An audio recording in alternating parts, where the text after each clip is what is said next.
لا مبدل لكلماته ولن تجد من دونه ملتحدا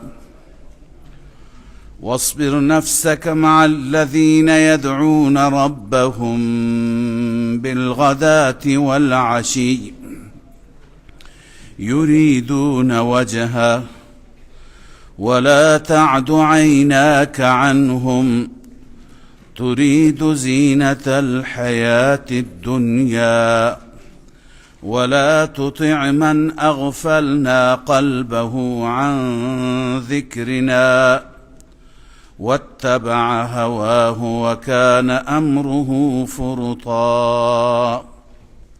صدق الله العظيم. اللهم صل على محمد وعلى آل محمد. سبحانك لا علم لنا.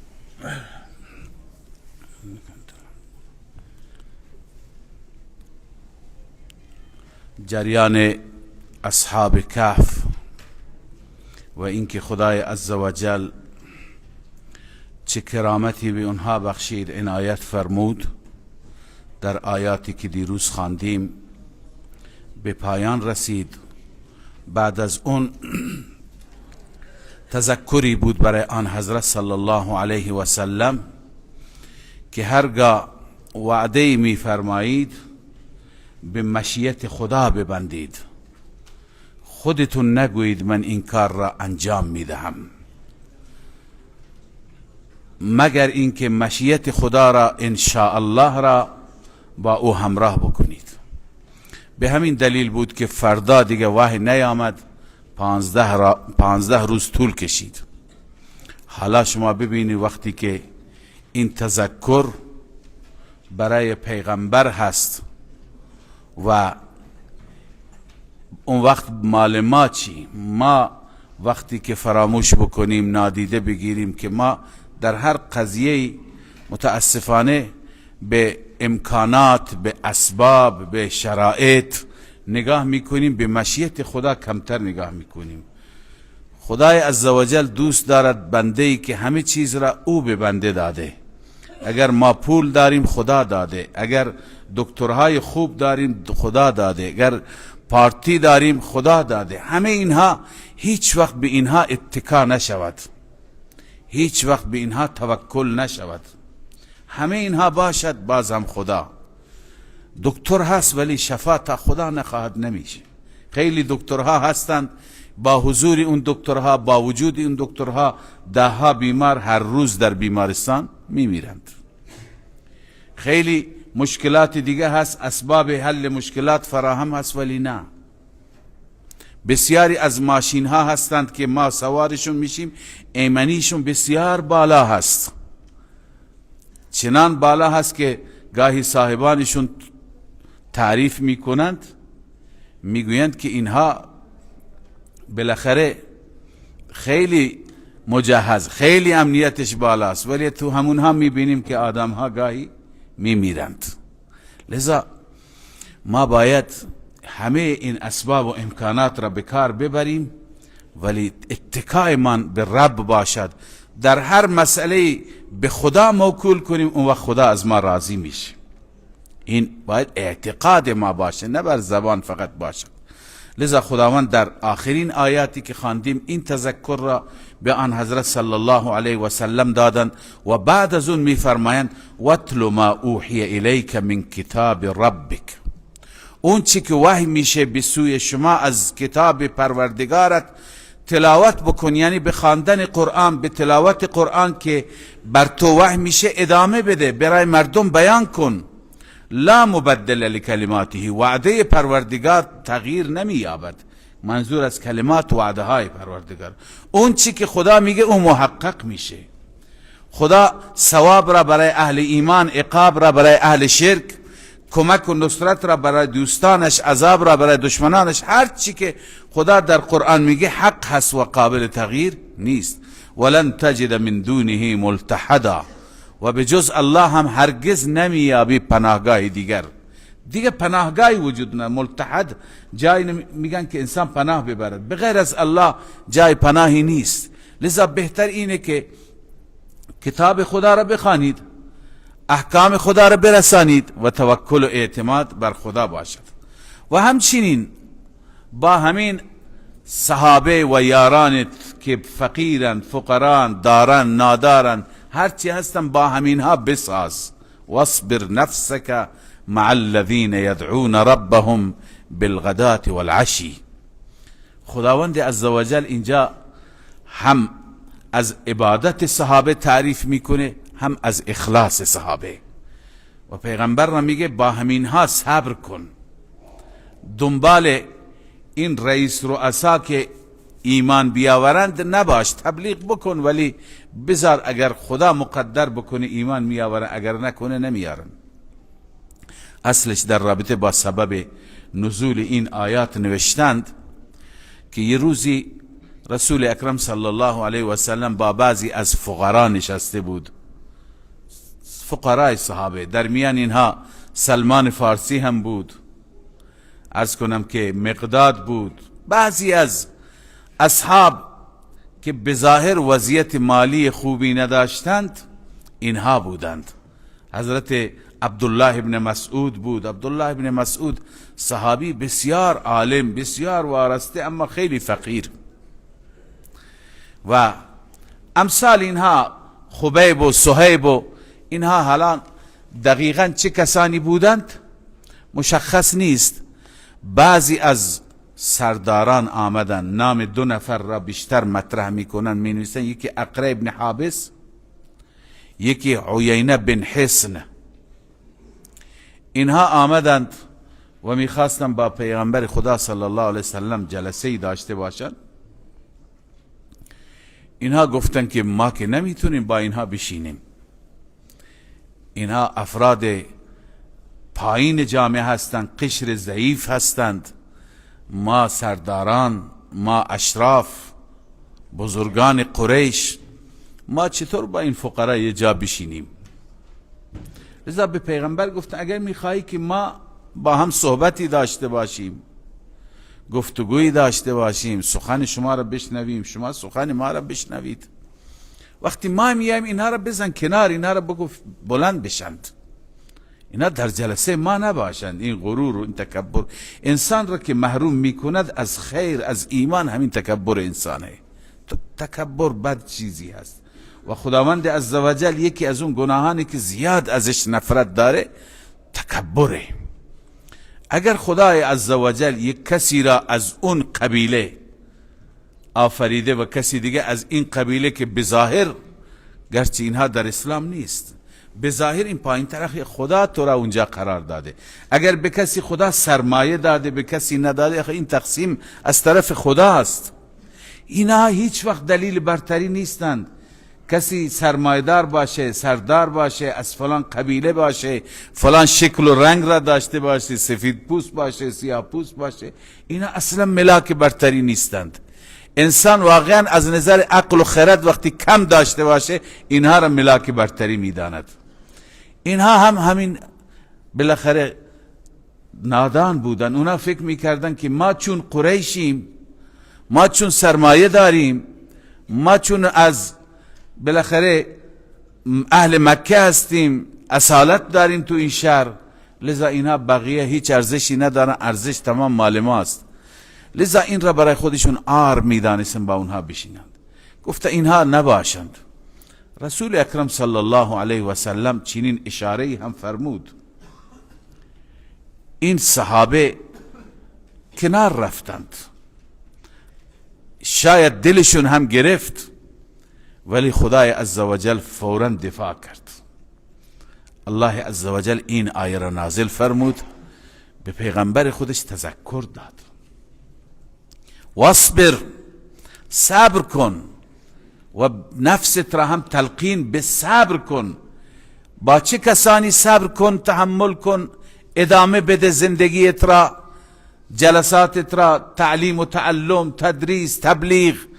مع الذین یدعون ربهم، همراه با اونهایی که ببینین خدای عزوجل اوصاف را بیان میفرماید، اشخاص و افراد بیان نمیفرماید. اصل وصف هست، این صفات است که انسان را برتر میکند. انسان دو تا فضیلت میتونه داشته باشه به قول اهل شریعت، یک فضیلت داخلی، یک فضیلت خارجی. فضیلت داخلی اینه که در درون شما هست، علم، تقوا، خدا ترسی، اخلاص، اخلاق خوب، اینا در درون، اینا را از مغازه که نمیخرند. ملاک فضائل داخلی هستن. فضائل خارجی نه، فضائل خارجی یک لحظه میره یک لحظه میاد. مثلا فضائل خارجی چیه؟ سرمایه هست. فضائل خارجی اون نسب و فامیل هست. اونها ملاک برتری انسان نیستند. حالا خدای عزوجل فضائل درونی اینها رو ذکر میکنه. اینها چی دارند در درون؟ اونهایی که متغاضی هستند چی دارند؟ الله میفرماید واصبر نفسک، نفست را به صبر تلقین کن و صبر کن مع الذین یدعون ربهم، همراه با اونهایی که یدعون ربهم، ربشون را فریاد میزنند، مناجات دارن با پروردگارشان، بالغدات والعشی، صبح و شام، یعنی علی الدوام. همیشه اونها با رب راز و نیاز دارند. جلساتشون، اسرارشون و مناجاتشون با پروردگار هست. خب این صفتشون. اما اخلاصشون، یدعون یریدون وجهه، منظورشون چیه؟ ارادهشون چیه؟ بسیاری هستن امروز میگن بعضی از اینها که در کنار پیغمبر بودن به خاطر مال غنیمت بودند، العیاذ بالله. یریدون وجهه، قرآن تایید میکنه و قرآن گواهی میده که اونا مخلص بودن. یریدون یعنی میخواهند وجهه، رضای پروردگار را، بغیر از رضایت خداوند چیزی دیگه نمیخواند، طالب چیزی دیگه نیستند. تو با اینها صبر کن، این صفاتشون هست. و بعد خدای تعالی میفرماید ولا تعد عیناک عنهم، یعنی چشمانت را از اونها به سمت دیگه بر نگردان، به سمت دیگه چشم ندوز، فقط اینها را در نظر بگیر. تو که میخوای به خواسته سرداران قریش عمل کنی، ترید زینت الحیات الدنیا، میخوای زرق و برق زندگی دنیا را؟ نه، اونها طالب دنیا، اهل دنیا و مال دنیا هستند. اونها درونشون را، درون اونها را هم خدا بیان میفرماید ولا تطع من اغفلنا قلبه عن ذکرنا، دنبال نکن، پیروی نکن اون انسانی را که ما غافل کردیم قلبش را از یاد خودمون، یعنی در دلش یاد پروردگار نیست، در دلش هیچ توجهی به خدا ندارد، دل غافلی دارد. معلوم میشه که دل غافل دل خوبی نیست. دلی که همیشه تپنده باشد برای یاد الله، الله اون دل را تعریف میکنه. اونها را الله تعالی فرمود یدعون ربهم بالغدات والعشی، صبح و شام، یعنی علی الدوام خدا را یاد میکنند، خدا را فریاد میزنند. اما اینها را میفرماد این گروه من اغفلنا قلبه عن ذکرنا، اونهایی که ما دل اونها را، قلب اونها را از ذکر خودمون غافل کردیم، اینها را دنبال نکن، به اینها نپرداز. معلوم میشه که ملاک آدم خوب اینه که دلش با خدا باشد. هر دلی که با خدا باشد ارزش دارد، هر دلی که غافل باشد ولو اینکه از اولاد پیغمبر هم باشه اون ارزش نداره وقتی غافل باشد. واتبع هواه، این هایی که دلشون غافل هستن و دنبال خواهشاتش هست، دنبال هوای نفس هست. بعضی ها هستن نفس پرستان و بعضی هستن خدا پرستان. کدوم افضل هست؟ خدا پرست افضل هست. و کان امره فرطا، و کارش همیشه افراط، تندرویه. لذا شما دنبال نکن اینها را، شما با همون فقیر فقرای خودت بساز، با همون مخلصان خودت تحمل کن، با اونها به سر ببر، با اونها زندگی را سپری کن. اون وقت برای اینها هم تبلیغ بکن. این نیست معنیش این نیست که نسبت به این افراد هیچ توجهی نباشه، نه، منظور اینه که همه را یکسان. خداوند بعد از این میفهمد و قل الحق من ربکم، به همه اونها بگو حق از جانب پروردگار. حق یعنی این قرآن، توحید، راه خدا، این از جانب پروردگار است، جلوی شما هست. من نمیتونم بالاجبار شما را مسلمان بکنم، اختیار با خودتونه. فمن شاء فلیؤمن، هر کسی میخواد ایمان بیاورد. و من شاء فلیکفر، هر کسی میخواد کفر کند، اختیار خودشه. قبلا گفتیم لا اکراه فی الدین، به زور کسی را وارد دین نمی کنیم. برای انتخاب دین حتی اونهایی که در رأس هستند، پادشاهن، مجاهدن، شمشیر و اسلحه به دست دارن، اونها هم حق ندارن کافران را بالاجبار بگن ایمان بیارن. ایمان یه چیزی هست که باید عرضه بشه، تشویق بشه، تبلیغ بشه. به زور کسی، اونها نمیخوان مسلمان بشن، ما مجبورشون نمی کنیم، فقط شرارت نکنن، فساد نکنن، تسلیم قانون بشن، باشن به همون دین خودشون. در اسلام هیچ نوع اکراه و اجباری نیست. فمن شاء فلیؤمن، هر کسی میخواد ایمان بیاورد. و من شاء فلیکفر، هر کسی میخواد کفر کند. اما این هم فکر بکند، بسنجد که در آخرت چه خبره. انا اعتدنا للظالمین نارا، همانا ما آماده کردیم برای ظالمان آتشی. ظالم همین کافره که ظلم میکنه بر خود. چنان آتشی که احاط بهم سرادقها، احاطه کرده اینها را سراپرده هایش، یعنی هر طرف، چهار طرف آتشه، اطراف آتش هم آتشه. و این یستغیثو، اگر اینها آب بخواند، اونجا مسلمی تو آتش تشنه میشند، آب بخواند، یغاثو بماء، آب داده میشوند، پذیرایی میشوند با نوشیدنی که چنان آبی که کل مهل، مثل مهل هست. مهل یک ماده آتش زایی هست، شبیه قیر و نفت. میگویند رنگش سیاه هست، روغن سیاه، که اون را وقتی که گرم بکنند، داغ بکنند، تقریبا همین بسیاری ترجمه به غیر کردند، اون داغیش، گرمیش از آتش هم بیشتر است. لذا او پذیرایی میشه. اون به این جهنمی میدن که وقتی او را میخورد، یشفی الوجوه، چهره ها را کباب میکند، از بس که گرم هست. یعنی نزدیک دهان آورده بشه، تمام چهرهش کباب میشه. بئس الشراب، نوشیدنی بسیار بدی هست. و این جهنم ساعت مرتفقا، جای استراحت هم بدی هست. اینجا جای راحت نیست، اینجا همیش ناراحتیه، همیش شکنجه. اما کسانی که اهل ایمانند، کسانی که مخلصند، مؤمنند، ایمان، عمل صالح، خداوند عزوجل خیلی توقع از ما نداره. دو چیز، ایمان، عمل صالح. اینها که باشد، این انسان تا روزی که در دنیاست عمل می کند، ولی همه این اعمالش ذخیرش میشه. خدا می فرماید این مؤمن باور بکند، یقین کند که اجرش ضایع نمیشه.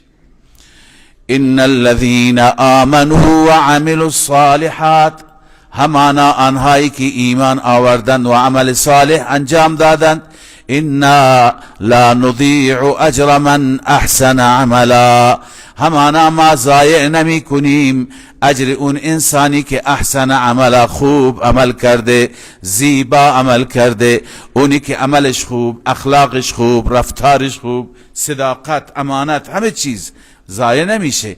اولئک لهم جنات عدن، این افراد، این گروه، برای اینها جنات و باغات جاودانه هست.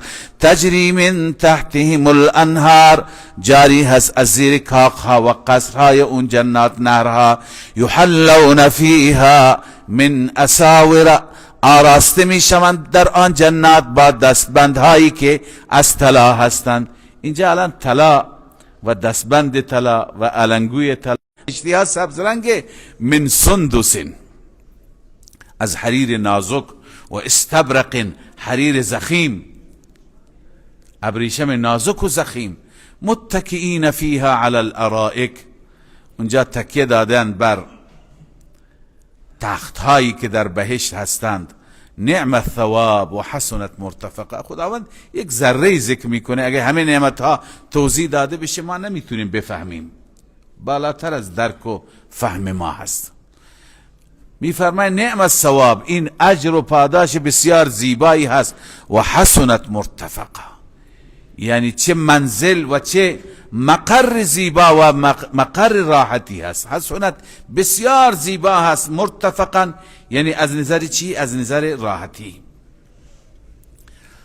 واضرب لهم مثل الرجلین جعلنا لاحدهما، اینجا خدای تعالی مثالی بیان میفرماید. این مثال دو نفر است. قبل از اینکه مثال را بخوانیم توضیحش را عرض کنم که دو نفر هستند.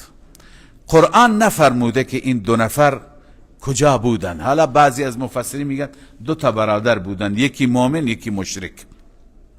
بعضی میگن دو تا دوست بودند، دو تا رفیق بودند. و کجا بودند؟ بعضی میگن در یمن بودند قبل از اسلام. بیشتر جریانات و مثال هایی که میآید، سه نفر که باغ داشتند، شما آیه را خواندی، اونا هم تو یمن بودند، اینا را هم میگن تو یمن بودند. و بعضی میگویند که جاهای دیگه نام میبرند. تمام روایت ها بالاخره روایت های تفسیری هست، روایت صحیح حدیثی نیست که اینها کجا بودند. ولی نکته‌ای که بنده قبلا عرض کردم تاکید میکنم، چیزی که قرآن نگفته، برای ما مشخص نکرده این دو نفر کی هستند، کجا هستند، لذا لازم نیست ما بدانیم. به قول اهل تفسیر ابهموا ما ابهمه الله، چیزی که خدا مبهم گذاشته نگفته، رسول الله هم توضیح نداده، شما هم مبهم بذارید، دنبال نشید. حالا بعضی میگن دو تا برادر بودن، یکی اسمش پتروس بود یکی یهوذا بود و بعضی چیزهای دیگه. ما لذا دنبال اینها نیستیم. اون چیزی که اون هدفی که هدف پروردگار است از این مثال، اون را باید ما بگیریم. گاهی وقتی که داستان با جزئیاتش بیان میشه، انسان به سمت داستان میره، به سمت قصه میره، اون درسی که باید بگیره، اون نکته‌ای که باید انسان برداشت بکنه او میماند. به این خاطر قرآن به جزئیات نمیپردازد. خدا میفرماید دو نفر بودند، دو مرد بودند، یکی چنین بود یکی چنان بود. حالا نکته که اینجا باید برداشت بکنیم چیه؟ اصلش اینه که این دو نفر حالا دو برادر بودند، دو دوست بودند، دو همسایه بودند، هر چی بودند. یکیشون سرمایه داشت، یکیشون سرمایه نداشت. اونه که سرمایه داشت می نازید به سرمایهش، دوستان نابابی داشت، هر شب محافل و بزمهای شبانه آنچنانی که در آن کباب و عرض کنم شراب و رباب و خدا فراموشی و غفلت و رقص و پایکوبی و هر گناه و معصیتی بغیر از ذکر حق. این یکی دیگه مؤمن بود، اون مشرک بود، این یکی دیگه مؤمن بود. این او را نصیحت میکرد. او میگفت که بالاخره تو در جایگاهی نیستید، من ارزشم از تو بالاتره، من مال دارم تو نداری، من چنین دوستانی دارم که دوربر من جمع هستن، دوربر تو کسی نیست، تو یه فقیری هستی، نیازی به موعظه تو نیست. خلاصه این برادر میگفت بترس از خدا، خدا اگر بخواد یک شبه این سرمایت را از بین میبره. اما او این حرفها به ذهنش نمی گنجید، متوجه نمیشد، تا اینکه خدای عزوجل یک شب برای او هلاکت آورد، برای مالهایش، سرمایش، تمام باغ و بستان و هر چی که داشت، آتشی آمد، طوفانی آمد، همه را تبدیل به خاکستر کرد. حالا میزنه به سر گوشش. این برادر دیگه میگه گفتم بهت اینها نباید ملاک برتری انسان باشن، اینها نباید باعث غرور انسان بشه، اینها نباید باعث تکبر انسان بشه، تو چرا با اینها تکبر کرد؟ حالا اون درسی که باید برای ما آموزنده باشه و اون درسی که ما باید از این مثال بگیریم اینه که خدای عزوجل اگر به ما امکانات مادی داده، ثروت داده، سرمایه داده، نعمت پروردگارند. خودمون هم استفاده بکنیم، اهل و عیال ما استفاده بکنند، بقیه فقرا هم استفاده بکنند. هیچ وقت این باعث مباهات و افتخار نباشد، هیچ وقت این باعث غرور و تکبر نباشد، هیچ وقت اینا باعث نشود که انسان تصور بکنه، فکر بکنه من برتر هستم. اگر افتخاری باشد، افتخار بر توفیقات خوب، اعمال صالح باشد. اگر افتخاری باشد فرزند صالحی اگر داشتیم، توفیقی داشتیم. لذا این کل درس هست، چون این سرمایه ثروت واقعا قابل اعتماد نیست. یک شبه مثل همین بنده خدایی که خدا مؤاخذهش کرد گاهی یک شبه از دست میره. ما هم میبینیم در زندگی مختصر خودمون خیلی از افراد را دیدیم که یک روزی داشتن الان ندارند. یک بار خدا همه چیز را ازشون گرفت، چنان مشکلات مالی. یا کسانی بودن تا دیروز دوچرخه‌ای نداشتن اما امروز خدا چقدر داده بهشون. لذا این نباید ملاک افتخار برای انسان باشد. لذا الله می فرماید وضرب لهم مثل الرجلین، بیان می کند، بیان بفرما برای اونها مثال دو مرد را که جعلنا لأحدهما جنتین من اعناب، قرار دادیم برای یکی از اونها، این همون کافر هست، برای یکی از اونها جنتین من اعناب، دو تا باغ انگور. چه انگورهای زیادی، اما چنان باغ انگور که و حففناهما بنخل، احاطه کردیم اون باغ را، محاصره کرده بودیم به وسیله نخل خرما. یعنی دیوارهاش نخل خرما، درونش تمام درخت انگور. و جعلنا بینهما زرعا، بین اینها دیگه همش زراعت و کشت و کشاورزی، آب فراوان. و کان له ثمر، برای او ثمر، اصل ثمر میوه را میگند ولی خب بحث باغ و میوه گذشت. بسیاری میگن ثمر منظور سرمایه های دیگر، مال های دیگر. بعضی از تابعین تفسیر میکنن ثمر را یعنی طلا هم داشت، خزانه که مخفی کرده بود داشت. لذا همه چیز داشت، سرمایه داشت. بعضی را خدای تعالی سرمایه زیاد داده، پول نقد هم دارند، زمین هم دارند، باغ هم دارند، مغازه هم دارند. لذا منظور اینه که همه نوع سرمایه داشت. فقال لصاحبه، این به اون صاحب دیگرش، همراه دیگرش گفت، در حالی که او با این گفتگو میکرد، او این را چی میکرد؟ تبلیغ میکرد که کلتا الجنتین، این آیمان کلتا الجنتین آتت اکلها، دو تا باغ، هر دو باغ میداد میوهش را. این که گفتم قبلا میوه گذشت همین جای، هر دو باغ میوهشون را برابر میدادند. ولم تظلم منه شیئا، لم تظلم یعنی لم تنقص، از اون میوه هیچی کم نمیشد، یعنی خیلی میوه میدادند. و فجرنا خلالهما نهرا، علاوه از این که باغ میوه بود، وسط این باغ نهر آب بود، جوی آب بود، آب فراوان هم داشت. آب فراوان، از کنم میوه فراوان، گندم فراوان، محصولات فراوان. و علاوه از این باغ و کان له ثمر، سرمایه دیگه هم داشت، مال دیگه هم داشت، طلا و نقره داشت. بالاخره یه روزی این به صاحبش گفت، اون صاحب فقیرش، اون رفیق فقیرش، در حالی که وهو یحاوره، اون فقیر با او گفتگو میکرد، این را نصیحت میکرد، راهنمایی میکرد که بیا به سمت خدا، این مال تا همیشه نمیماند. این چی میگفت؟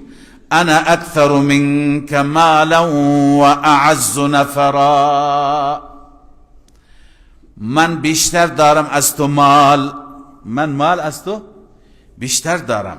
و اعز نفرا، و من نفرات من آدم های با شخصیت تری هستند. اونایی که با تو میشینند همین دراویش و ملنگ ها هستند، ولی اونایی که با من مینشند همه افراد بزرگ، عرض کنم بزرگ مرد، سردار مرد. گاهی میبینیم مردم خودمون هم یه سری چیزهای از این قبیل میگویند، انسان بیاد همین آیات میفته. یه عزیزی میگفت آخه من یه آدم معمولی نیستم، من نشست و برخواستم با فلان اسم بعضی از معتمدون ریش سفیدان را میگرفت.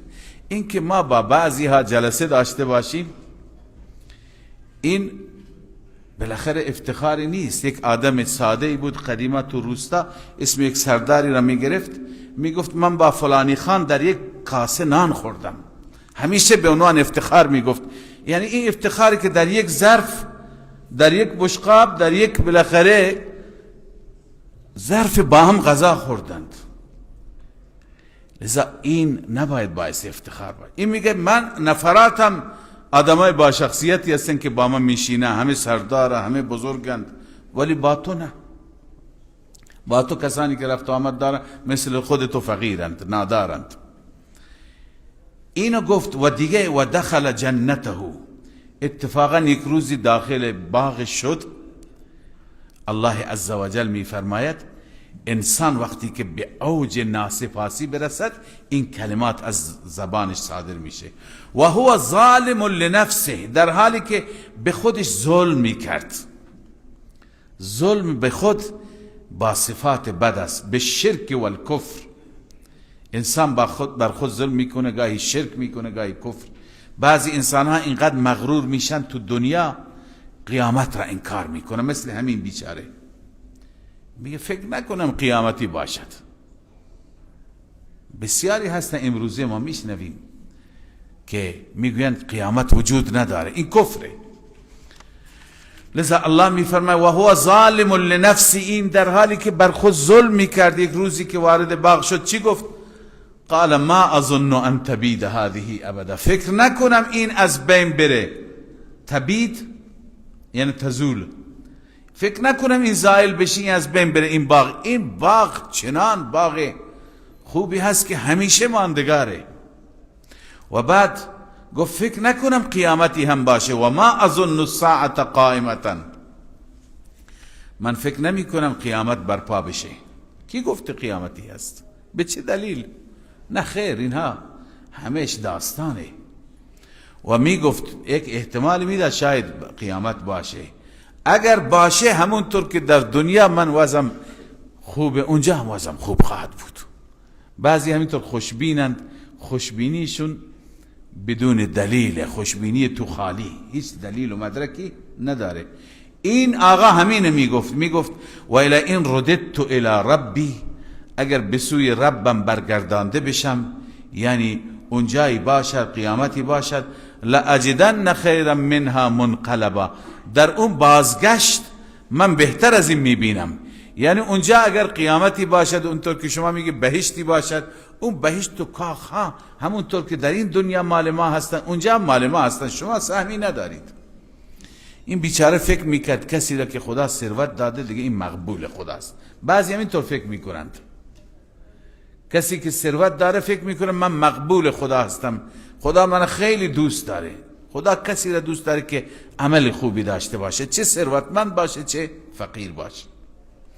لذا اون میگفت اگر به ربم، به سوی ربم برگردم، اونجا در بازگشت، در منقلب بهتر از این میابم.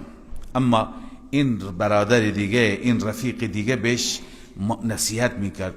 قال له صاحبه، صاحب و رفیقش به او گفت، و هو یحاوره، در حالی که با او گفتگو میکرد، با او سخن میگفت، با او جر و بحث میکرد، به او گفت اکفرت بالذی خلقک من تراب، آیا کفر کردی، آیا انکار کردی اون ذاتی را که تو را از خاک آفرید، اون ذاتی که تو را از خاک آفرید، ثم من نطفه، سپس بعد از خاک مرحله بعدی از نطفه، ثم سواک رجلا، سپس تو را برابر کرد یک مرد بزرگ و قوی. خب ابتدایت را نگاه کن، ابتدایت آخه خاک نطفه اصلت را نگاه کن، مغرور نباش. اما من مثل تو نیستم، من به ربم می نازم و با رب احدی را شریک نمی کنم. لکن هو الله ربی، اما من اعتقاد دارم، لکن انا اعتقد، من اعتقاد دارم هو الله ربی، آن الله رب من هست، ولا اشرک بربی احدا، من با ربم هیچ احدی را شریک نمیگیرم، کسی با ربم شریک نیست. من به ربم می نازم، تو به باغت می نازی، به سرمایت می نازی.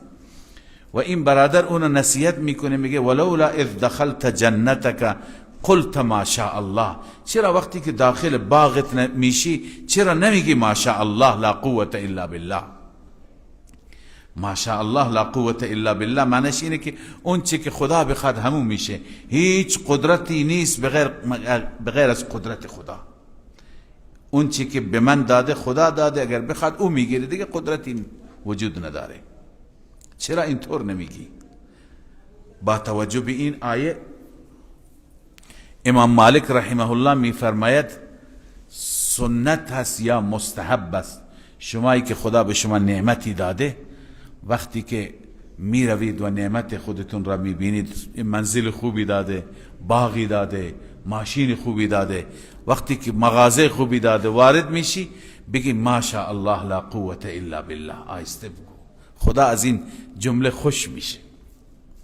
یکی از بزرگان به نام وهب ابن منبه یک منزل خوبی داشت، این سردر منزلش نوشته بود ما شاء الله لا قوة الا بالله.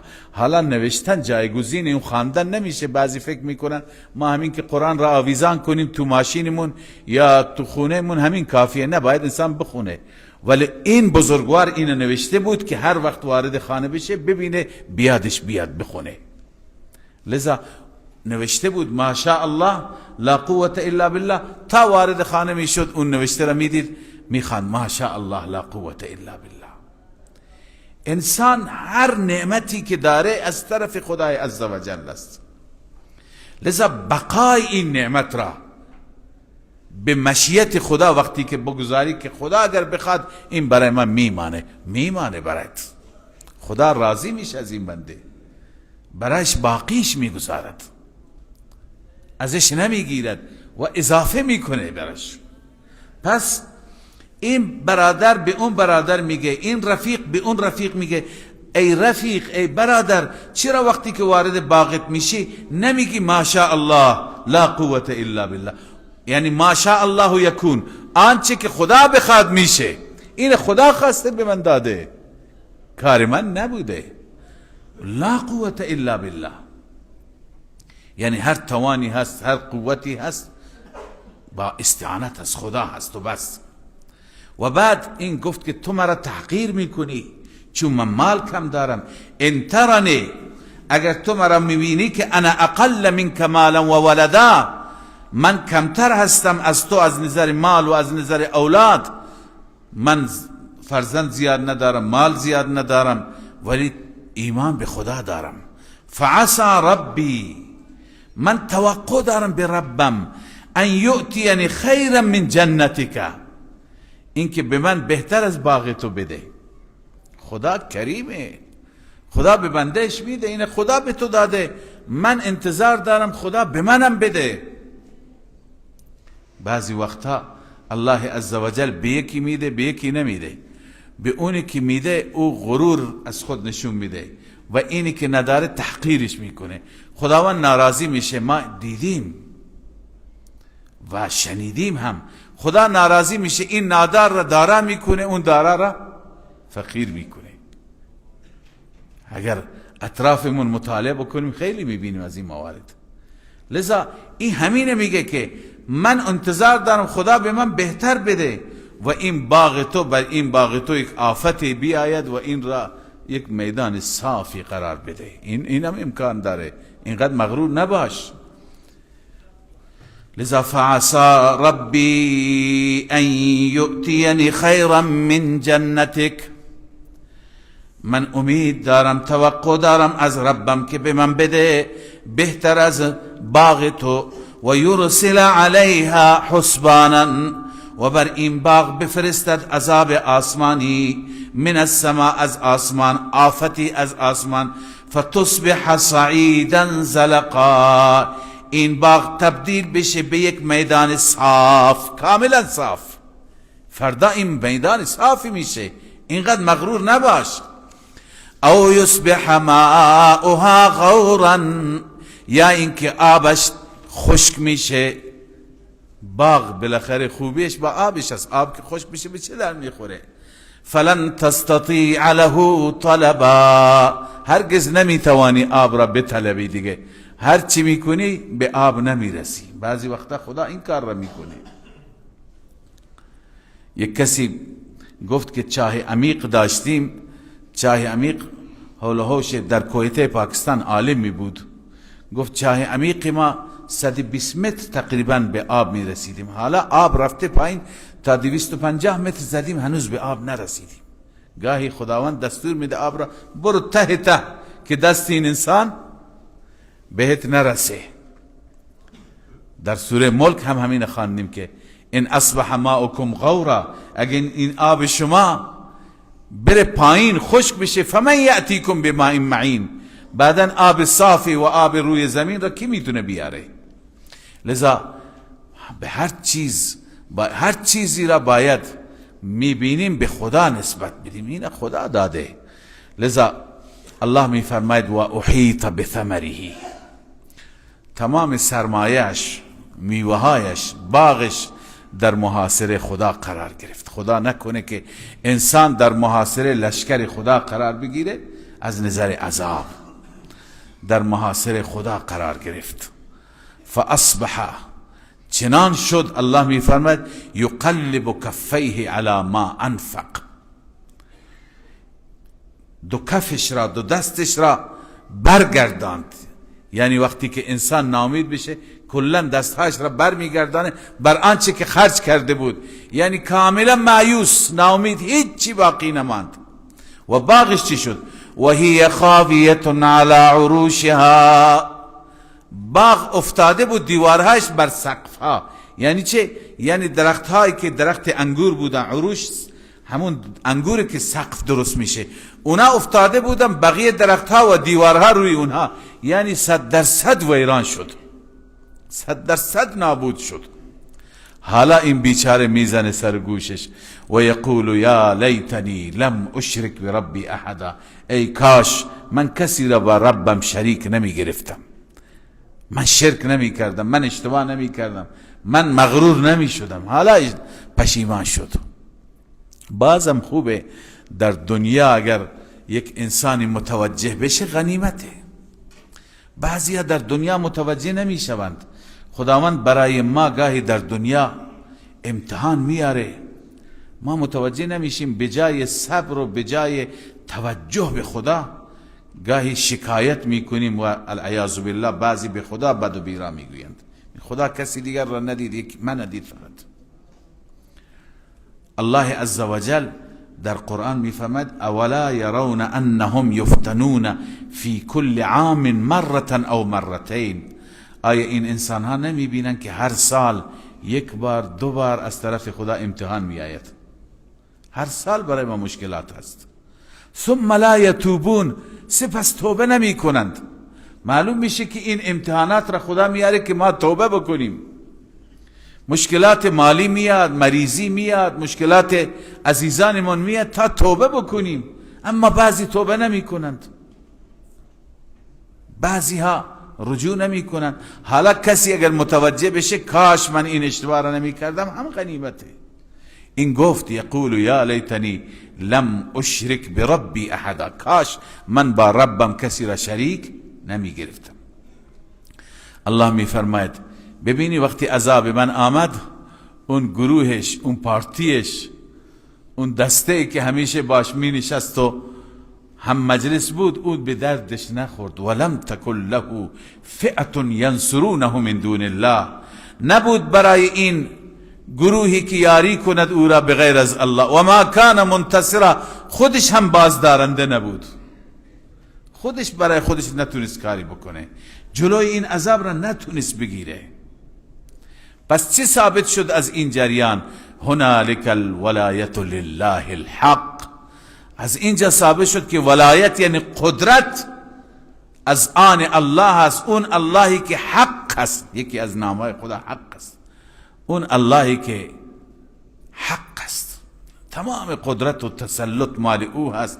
هو خیر ثوابا و خیر عقبا، اون رب بهتر است به اعتبار اجر دادن در آخرت، و خیر عقبا بهتر است از نظر انجام و عاقبت در آخرت. یعنی بهترین صورت اینه که با او دوست بشیم، بهترین صورت اینه که به قول مردم عوام با او رفیق بشیم، رفاقت با او بشیم، تابع فرمان او، وفادار به او، ثناخوان او، ذاکر و در یاد او باشیم.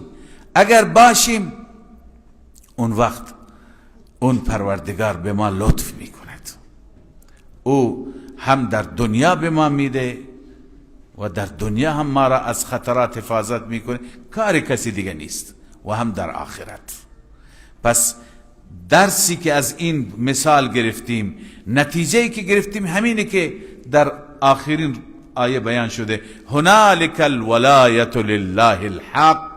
اینجا ثابت شد که قدرت مال الله هست. قدرت در پول نیست، قدرت در علم نیست، در تخصص نیست، در دانش ما نیست.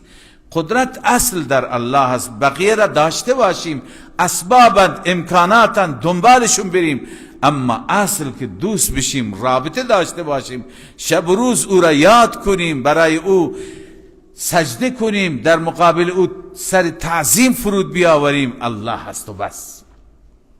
این نتیجه. واضرب لهم مثل الحیات الدنیا. این سوره بسیار واقعا سوره زیبایی هست برای تفهیم ما و برای اینکه ما حالی بشیم که این دنیا، اصلا دنیا برای چی آمدیم. خداوند بار بار مثال ذکر میکنه. یک مثال شما خواندید، این مثال دیگه هست. این مثال حیات دنیاست، زندگی دنیاست.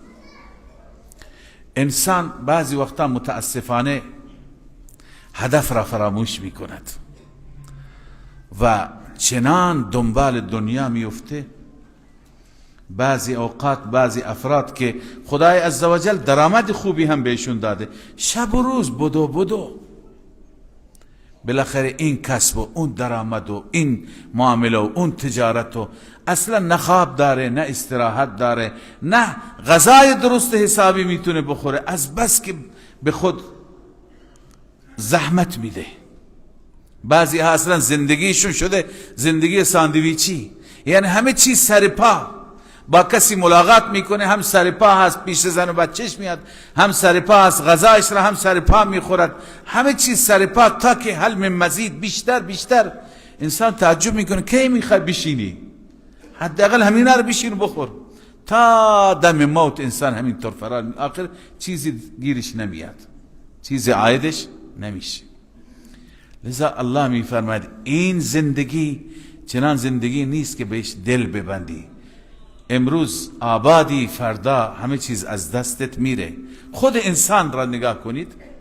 خود انسان ابتدا بچه هست، بالاخره همش بازی و سرحالی و بعدن جوان میشه، دنبال زینت و دنبال دکور و دنبال ظاهر و بعدن بزرگتر میشه دنبال ثروت و سرمایه و آخر همین انسان زیبا، همین انسان با کمال کم کم پیر میشه، چهرهش چروک میشه، دست و پایش از کار میفته، کمرش خم میشه، پاهایش درد داره، نه درست میتونه راه بره. خلاصه این اول و آخر انسان.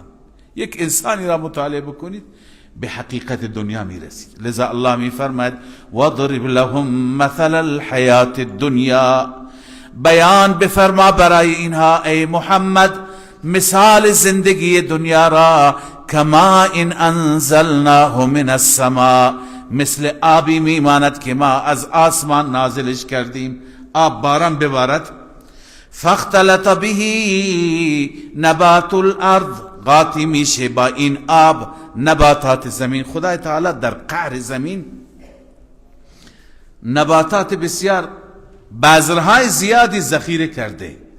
گاهی انسان تعجب میکنه که این سبزی هایی که میروید آخه اینها کی بذر کرد؟ الله تعالی در زمین بذرهایی داره و بر اساس عرض کنم تحقیقات علمای این فن، هر چی که آب بیشتر ته زمین بره انواع گلها، انواع بوتهایی که در سالهای گذشته نبوده میروید. گاهی ما میبینیم، مشاهده میکنیم یه سالی که باران زیاد میاد، یه سالی یادم هست سال 73 74 بود، باران خیلی زیاد آمد و این منطقه چنان بهار شد، چنان گلهای رنگ برنگی که اصلا مردم میگفته این گلها را ما جلوتر در این منطقه ندیدیم. معلوم میشه که خدای تعالی در قعرتر زمین هرچی که این نم آب پایین تر میره اونجا بذرهای ذخیره‌ای دارد که اونها کم کم میروید. لذا الله میفرماید این آب قاطی میشه با نبات الارض و بالاخره یک چمنزاری درست میشه، یک کشتزاری درست میشه. تمام زمین چنان زیبا، چنان رنگ برنگ، چنان خوشنما. اما همین زیبایی تا کی میمانه؟ چقدر؟ 2 ماه 3 ماه، بیشتر که نیست. همین زراعت گندمی که شما دارید 1 ماه 2 ماه، فوقش 3 ماه. این از اون گندمی که به اندازه قد انسانه، اینقدر زیبا هست، کم کم زرد میشه. بعد از اون که زرد میشه درو میشه. بعدا همون زمین زیبا میبینیم که فقط خس و خاشاک است و بس، چیزی دیگه نیست. الله میفرماید همین نبات الارض میشه فاصبح هشیما، میگردد هشیم. هشیم یعنی یابسا متکسرا، خشک میشه و ریزه ریزه میشه، ذره ذره میشه که تزروه الریاح، او را بادها به فنا میده، میپراند. و کان الله علی کل شیء مقتدرا، خدا بر هر چیزی توانمند است. یه روزی میده، یه روزی میگیره. یه روزی بهار زندگی انسان است، یه روزی دیگه خزان زندگیش هست. الله میفرماید المال والبنون زینت الحیات الدنیا، مال و اولاد که شما دارید اینها زیبایی زندگی دنیا هستند، اما به درد شما چی میخورد؟ والباقیات الصالحات، اون مالی که باقی میماند، اون چی که باقی میماند صالحات شما هستند. اون باقیات صالحات شما خیر عند ربک ثوابا، اونها بهتر هستند نزد پروردگار از نظر ثواب، و خیر عملا، بهتر است از نظر امید. یعنی دل به این دنیا نبند، دل به باقیات و صالحات ببند. حالا باقیات و صالحات چی هستند؟ چند تا تفسیر هست، همه اینها درستند. من توضیح میدم به این نیت که انشاءالله همه ما اینها را به عنوان باقیات صالحات خود داشته باشیم.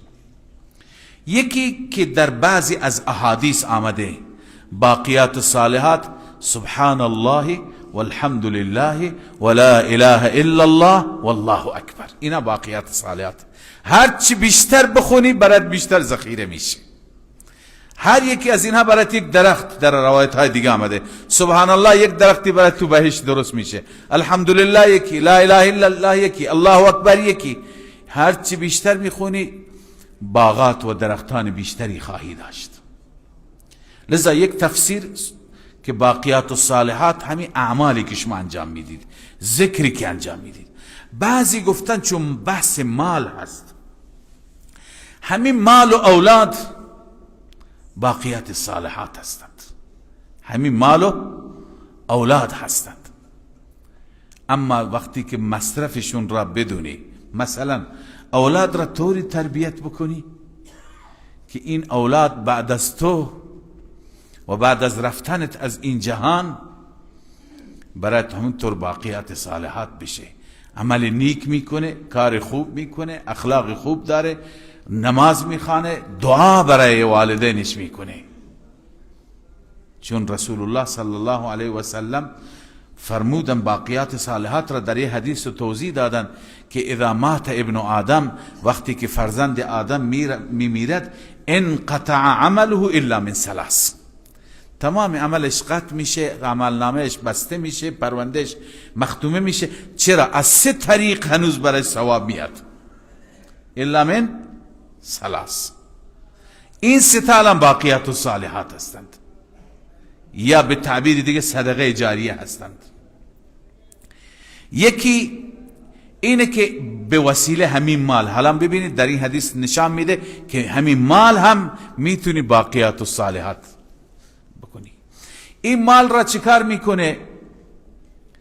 از این مال مصرف میکنه برای در جهت منفعت عمومی.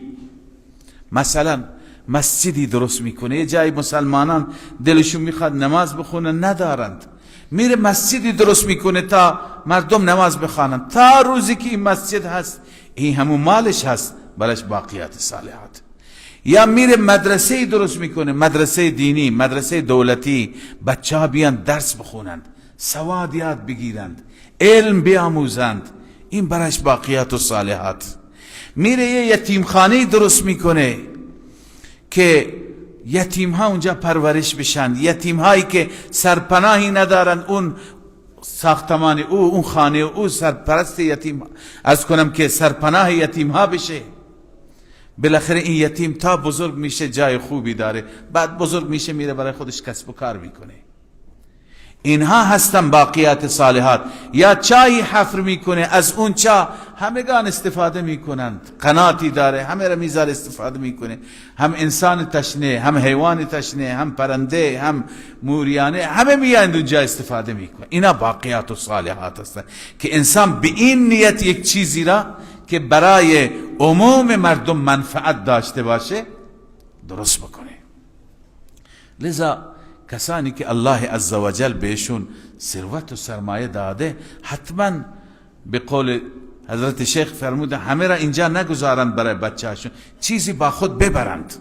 بردنش همینه که وقف بکنند برای چنین امر خیری، تا اینکه وقتی که میره به بارگاه الله عزوجل این مال جلوتر رفته، اونجا باش همراه میشه. اینا باقیات الصالحات است. لذا فرمود اولین چیز این مالی هست که به عنوان صدقه جاریه انسان میگذارد. دوم او ولد صالح یدعو له، یعنی فرزند صالحی پشت سرش چنان تربیت کرده، فرزند دیندار، صالح، نمازی، خدا ترس، که این فرزند همیشه برای پدر و مادر دعا میکنه، خدایا اون پدر و مادر که اونقدر به من مهربان بودند، بر اونها رحم کن و مهربانی کن. لذا این میشه باقیات. پس ببینید اینجا فرمود المال و البنون، مال و اولاد، عرض کنم که زینت زندگی. اما در این حدیث رسول الله فرمول نشان داده که همین مال و همین اولاد چی میشوند؟ باقیات صالحات انسان میشوند. پس این دوتا هستند.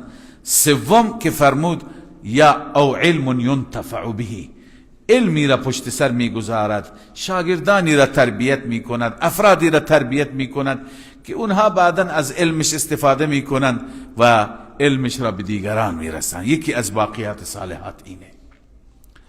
پس اینها هستن باقیات صالحات. در یک روایت دیگری هست که باقیات صالحات انسان اون دخترهای انسان هستند. بعضی ها از داشتن دختر ناراحت میشند، در حالی که دختر واقعا نعمت و رحمت است و دختر را الله عزوجل اخلاقی داده که بهتر حرف پدر را گوش میکند از پسر.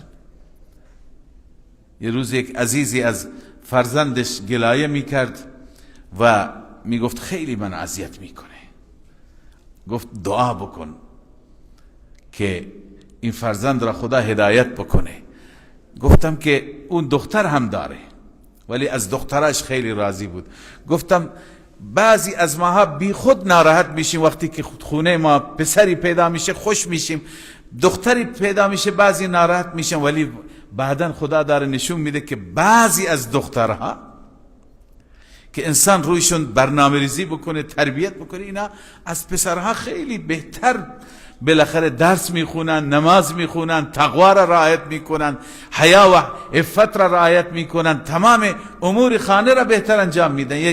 یک بنده خدای بود، مؤذن یک مسجد، خدا رحمتش بکنه، 3 تا پسر داشت، زنش فوت کرده بود، 3 تا پسر داشت و یک دختری. یه روزی آمد اینجا، می آمد همیشه از مؤسسه بهش کمک میکردیم.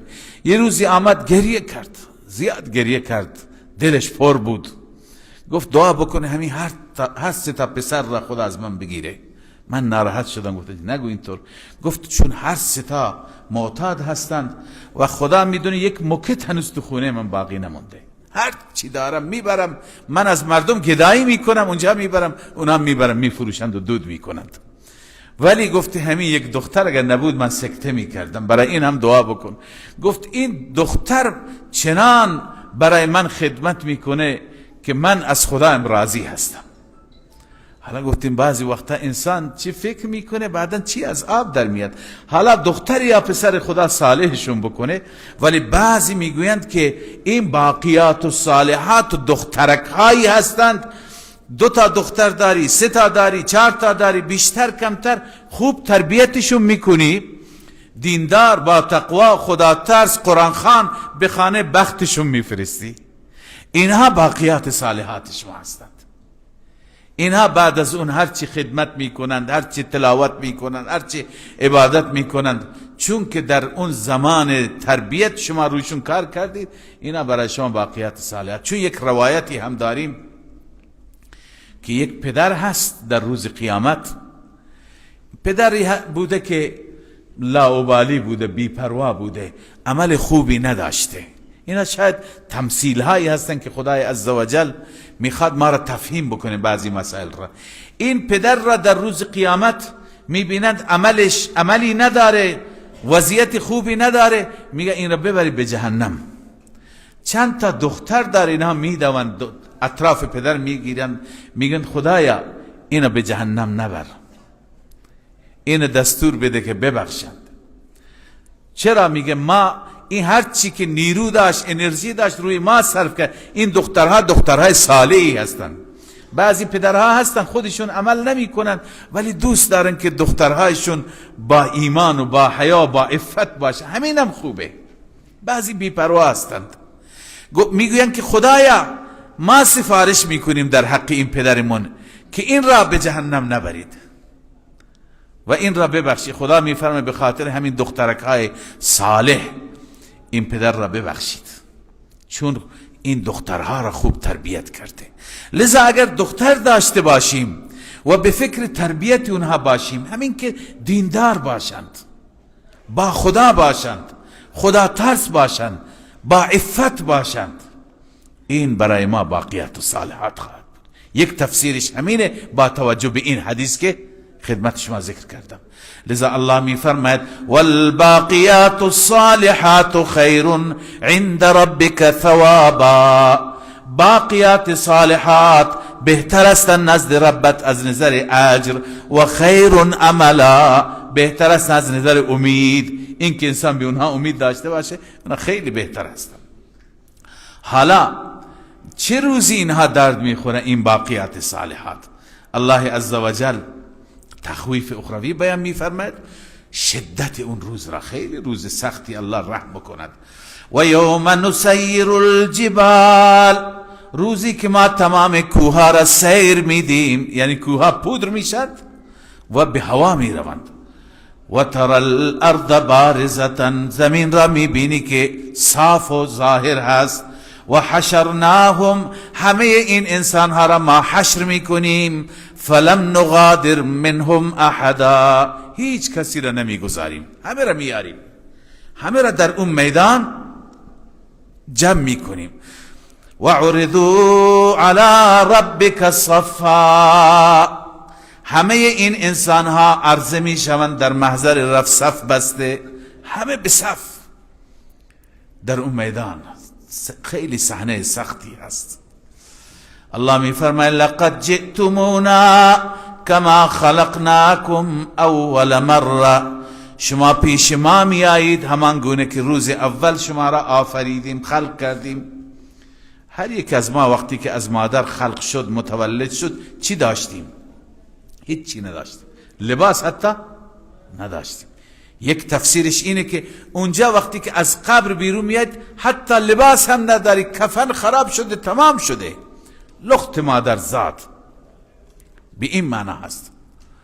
ام المؤمنین عایشه رضی الله عنها پرسیدن یا رسول الله اونجا همه مرد زن همه لباس داشته نباشن چی میشه؟ همدیگر را نمیبینند؟ گفت ای عایشه شدت و هول به اندازه زیاد هست، به اندازه وحشتناک است که هیچ کس را نمیبیند. همه بالا را نگاه میکنند و خیره هستند که چه اتفاقی میفته.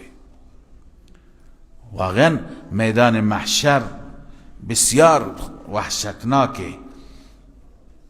این را هم خدمت شما عرض بکنم که در میدان محشر نور و چراغی نیست، چون خورشید بساطش در همین دنیا جمع میشه، تعطیل میشه. نه خورشید اونجا هست، نه ستاره هست، نه ماه. شما در همین دنیا تصور بکنید که خورشید نباشد، شبها نیست، ماه هم نباشد، ستاره ها کمی نور دارن به اندازه حداقل چراغ خواب هستن، اینا هم اگر ابری باشد و نباشد چطور سیاه میشه؟ اصلا انسان جلوی پایش را نمیبیند. اونجا چنین حالتی خواهد بود، بسیار وحشتناک. نفسی نفسی هست، هر که میگه خدایا فقط من نجات بیابم. اما بعدا نوری که می آید الله بهتر میداند. این آیه از متشابهات است.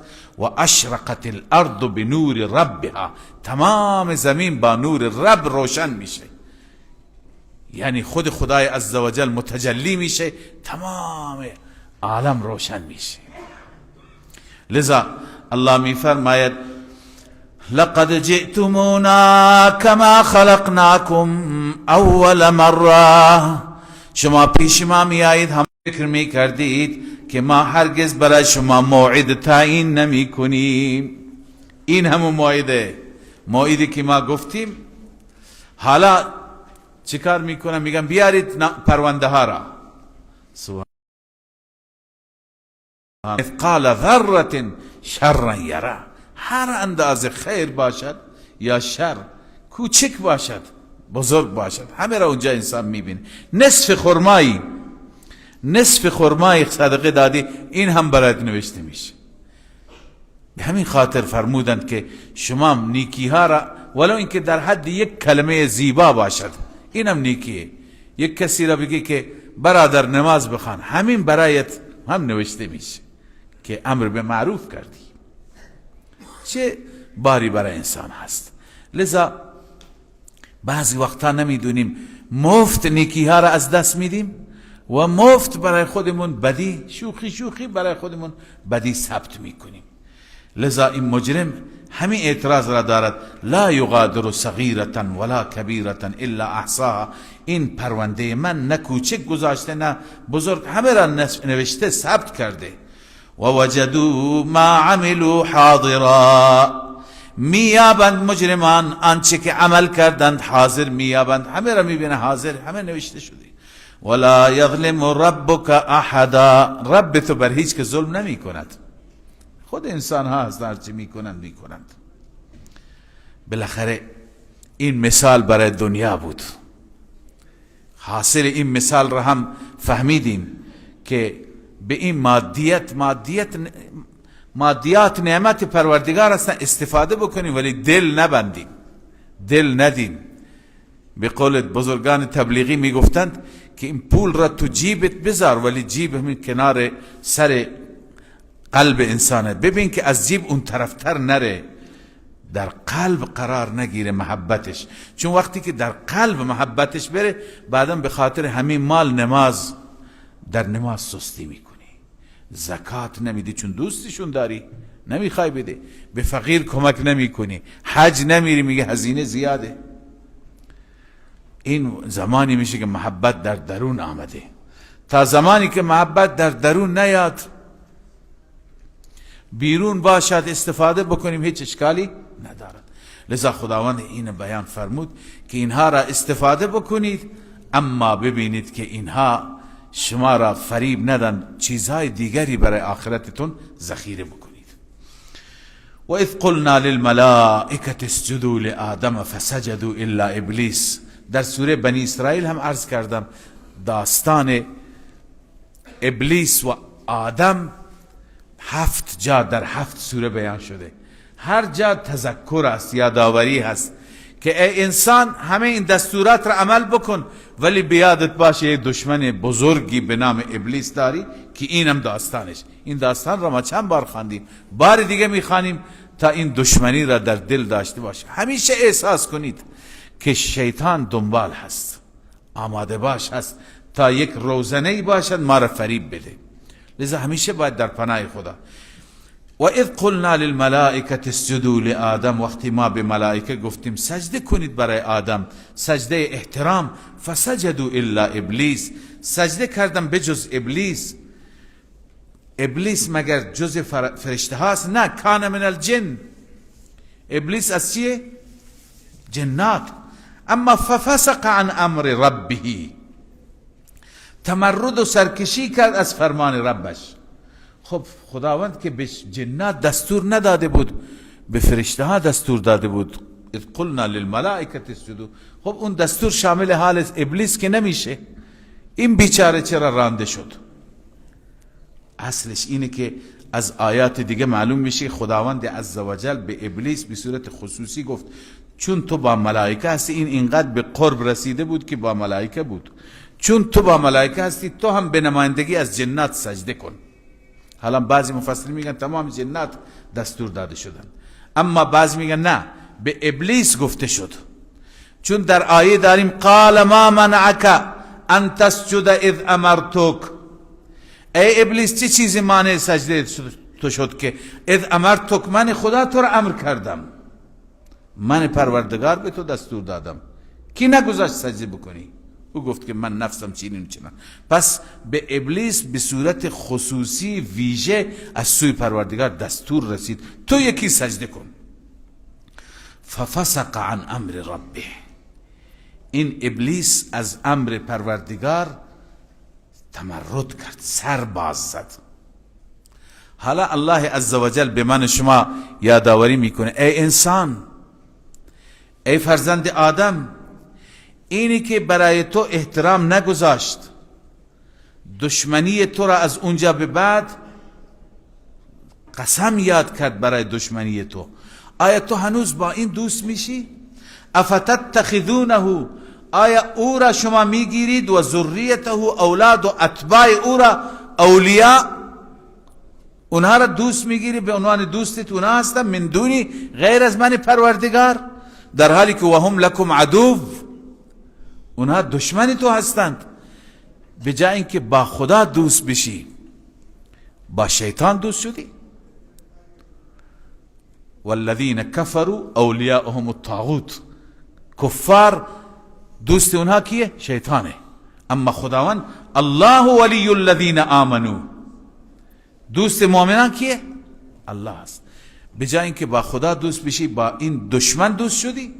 الله از این روی این مسئله ما را خطاب کرده، از ما داره سوال میکنه افتتخذونه، آیا او را و ذریه‌اش را یعنی اتباعش را، پیروان شیطان را گرفتید اولیاء دوست من دون غیر از من خدا و هم لکم عدو، در حالی که دشمن شماست. بئس للظالمین بدلا، الله میفرماید ظالم ها بسیار بدل بدی انتخاب کردند. بدل بد چیه؟ اینه که بجای خدا با کی دوست شدن؟ با شیطان. این بدل بدی هست یا نیست؟ بئس للظالمین بدلا. مگه این کیه که شما باش دوست شدید؟ شما از او فرمان میبرید. خدا میفرماید ما اشهدتهم خلق السماوات والارض، من اونها را یعنی شیاطین را حاضر نکرده بودم به وقت پیدایش آسمان ها و زمین. یعنی اون در خلقت چه نقشی داره؟ هیچ. ولا خلق انفسهم، حتی پیدایش خود اونها من اونها را از اونها مشوره نگرفتم، از اونها را حاضر نکردم. و اگر کسی بگوید بعضی از اینها، چون همین شیاطین را بعضی ها را به عنوان معبود، جنات را به عنوان معبود قلمداد میکنن، میگوین اینها معاون خدا هستن، العیاذ بالله. خدا میفرماید و ما کنت متخذ المضلین عضدا، من نیستم که گیرنده باشم گمراهان را به عنوان معاون و کمک، من از کسی کمک نمیگیرم. و روز قیامت خدای تعالی میگوید که ای مشرکان، اینهایی که شما شریک من گرفتید، شیاطین بیشتر انسانها را که گمراه کردند و به سمت شرک بردند همین جنات بودند. حالا هم مشغول هستند تو جامعه ما. خیلی کسانی که با این قشر سر و کار دارند هی به دنبال جنات هستند، جن گرفتگی و عرض کنم جن خواندن و اینها هم یک سری مسائل میگن که باید انسان شرک بکنه. ببر این جن خون میخواد، خون را فلان جا بریز، یعنی برایش خون بریز، برایش گوسفند بکش. الله میفرماید سبحان الله و یوم یقول نادو، روزی که الله میگوید نادو، صدا زنید، شرکائی الذین، شریکان مرا، آن شریکانی که زعمتم شما میپنداشتید که اونها شریک من هستند، شما اونها را صدا بزنید، فدعوهم، صدا میزنم اما فلم یستجیبوا لهم، اجابت نمیکنن. وجعلنا بینهم موبقا، بین اینها ما هلاکت قرار دادیم. هلاکت یعنی چه؟ یعنی جهنم. موبق تفسیرش معناش هلاکت است ولی تفسیرش جهنم است.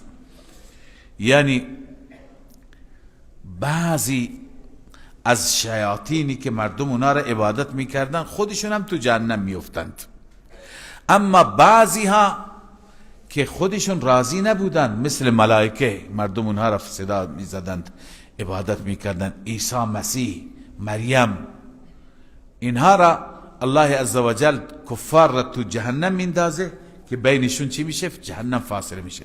و رأى المجرمون النار، اون وقت مجرم ها آتش را میبینن، فظنوا انهم مواقعوها، یقین میکنن که الان تو آتش میافتن، ولم یجدوا عنها مصرفا، و از اون آتش جای برگشت و راه برگشت برای خودشون نمییابد. راه برگشت در این دنیا هست، همین جا باید این افراد توبه بکنن، دنبال شیاطین، دنبال شرک، دنبال خرافات، دنبال این نوع اوراد شرکی نباشد. بعد از این الله عزوجل ذکر می فرماید که در این قرآن همه مطالب بیان شده، اما انسان به جای اینکه آیات قرآن را در مقابل آیات قرآن تسلیم بشه، جر و بحث میکنه، جدل میکنه. ولقد صرفنا فی هذا القرآن للناس من کل مثل، همانا ما بیان کردیم، بار بار تصریف صرف گردان را میگن، نه بار بار گردانیدن، بار بار توضیح دادیم. مثلا همین داستان ابلیس و آدم چند بار هم؟ 7 بار بار بار بیان کردیم برای مردم در این قرآن. فی هذا القرآن للناس من کل مثل، یعنی از هر چیزی که نیاز بهش داشتند، هر مسئله که احتیاج به اون داشتند. و کان الانسان اکثر شیء جدلا، انسان بیشترین چیز است از نظر جدل، خیلی جدل میکند. و چه چیزی باعث میشه که ایمان نیاورد؟ تعصب باعث میشه ایمان نیاورد، تکبر باعث میشه ایمان نیاورد. اینهایی که تکبر و تعصب دارن، از شرک بر نمیگردن، از خرافات، کی ایمان میآورن؟ خداوند میفرماد در 2 وقت: زمانی که خداوند عزوجل برای اونها مرگ بیاره، اون وقت پشیمان میشه وقتی فرشته مرگ را میبیند، یا اینکه عذاب روبروش بیاید. الله میفرماید و ما منع الناس ان یؤمنوا، مانع مردم نیست، مانع کفار نیست، ان یؤمنوا، اینکه ایمان بیاورند، اذ جاءهم الهدى، زمانی که هدایت برشون آمد، یعنی قرآن آمد، رسول الله آمد. و یستغفروا ربهم، چیزی دیگه مانع نیست که از ربشان استغفار بطلبند، یعنی بیاند ایمان بیارند و استغفار بخواند، نمی کنند. چرا؟ مانع نیست. الا ان تأتیهم سنت الاولین، مگر اینکه بیاید برای اونها سنت اولین. سنت اولین یعنی چه؟ یعنی همون برخوردی که خدا با گذشتگان کرد. با گذشتگان چه برخوردی شد؟ عذاب استیصال، خداوند عذاب آورد، از ریشه زد. اون وقت مثل فرعون میگه حالا ایمان آوردم، او ایمان به در نمیخوره. او یأتیهم العذاب قبلا، یا اینکه عذاب روبرو بیاد مثل بدر. چطور روبرو هم قرار گرفتن، کشته شدن؟ اون وقت میخوان ایمان بیاورند، الان باید ایمان بیاورند. و ما نرسل المرسلین الا مبشرین و منذرین.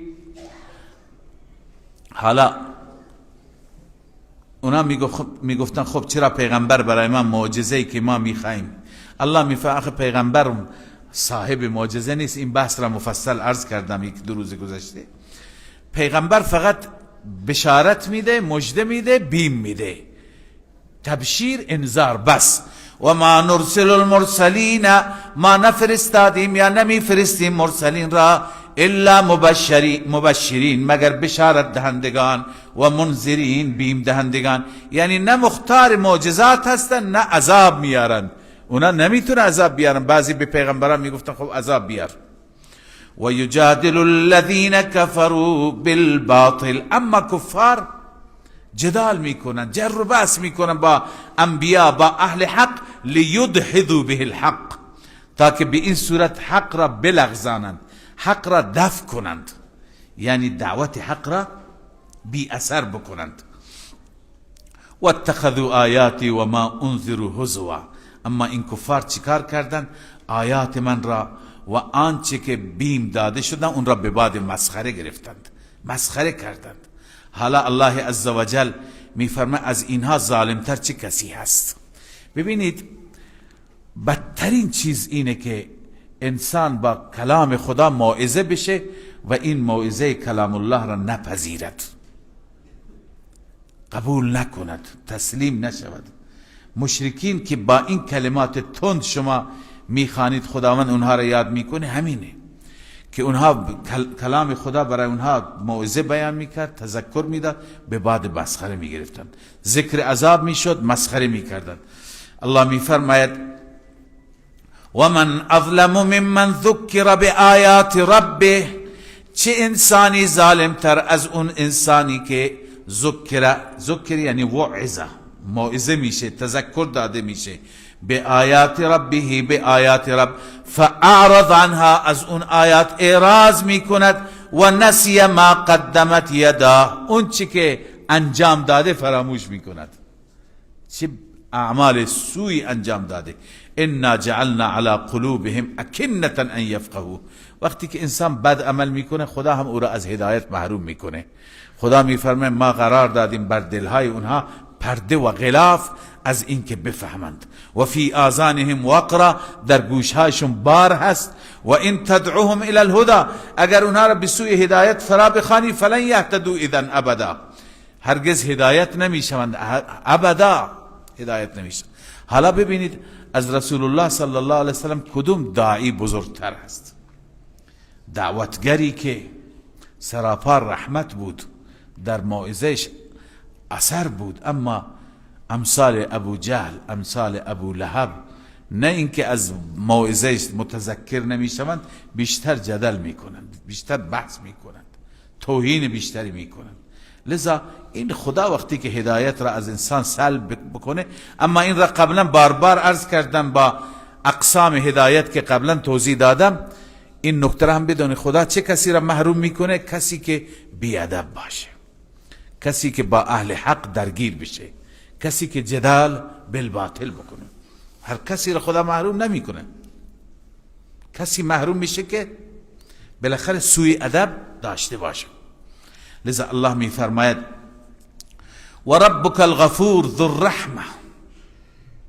حالا بحث اینه که وقتی اینها ایمان نمی آورن خدا چرا مؤاخذه نمیکنه؟ همین که مهلت میده این خودش یک نوع لطفی هست، مهربانی هست. مهلت میده تا ایمان بیاورن، خدا زود عذاب نمیاره. و ربک الغفور ذو الرحمه، رب تو هم بخشاینده است، هم دارای رحمت است. لو یؤاخذهم بما کسبوا، اگر آنها را مؤاخذه بکنه به سبب عمل کردشون، لعجل لهم العذاب، زود عذابشون میده، نقد عذابشون میده. ولی نه، خدا این کار را نمیکنه. من قبلا هم بارها توضیح دادم یکی از دلایل که خدا در دنیا مؤاخذه نمیکنه چون قرار نیست دنیا مؤاخذه بشه. دنیا دار عذاب که نیست، دار عمل است، دارالجزا نیست. دارالجزا آخرته. لذا خدا تعالی در دنیا فرصت میده. الله میفرماید اگر ما مؤاخذه بکنیم به ما کسبوا لعجل لهم العذاب، فورا عذاب میاد. ولی نه، نمیاد. بل لهم موعد، برای اینها یک موعدی هست در آخرت، موعدشون هست. ولن یجدوا من دونه ملتحدا، هرگز نمییابند اینها از اون موعدی که دارند. ملتحد یعنی پناهگاهی. موئلا، ولن یجدوا من دونه موئلا، از اون موعدی که در آخرت هست، موعدشون در آخرت نه، بخواند از اون موعد فرار بکنند. منظور اینه، میخواند از اون موعد فرار بکنه، یک جایی مخفی بشن. حالا در دنیا اینطوره، یه مجرم فرار میکنه میره تو یک شهر با نام مبدل 20 سال زندگی میکنه، دولت نمیتونه دستگیرش بکنه. یا اصلا فوقش میره کشوری دیگه، اونجا این حکومت دسترسی نداره. اما اونجا نیست اینطور. ولن یجدوا من دونه، من دونه یعنی من دون الموعد، اون موعدی که خدا تعیین کرده برای اون نمییابند موئلا، پناهگاهی که پناه ببرند. حالا الله تعالی میفرماید شما نگاه کنید این قریه هایی که ما هلاک کردیم، قوم عاد، قوم ثمود، قوم لوط، فرعون، قوم نوح، همه و تلک القرى اهلکناهم، ما هلاک کردیم لما ظلموا، وقتی ظلم کردند.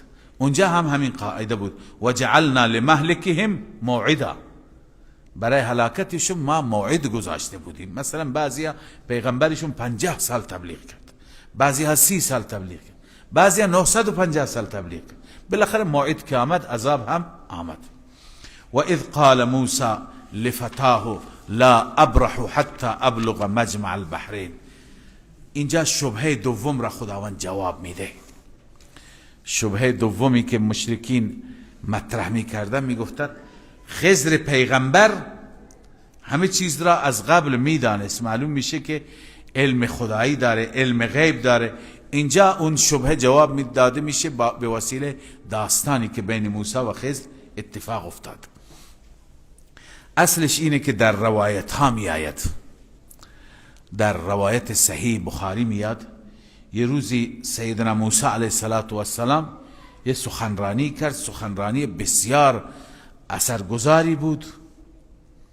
مردم از سخنرانیش تعجب کردند، چه سخنرانی زیبایی. بالاخره به موسی علیه السلام بعد از اون گفتن که از شما عالمتر وجود دارد. خب موسی جوابی داد، جوابش درست بود ولی شیوه درست نیست. الله تذکر داد.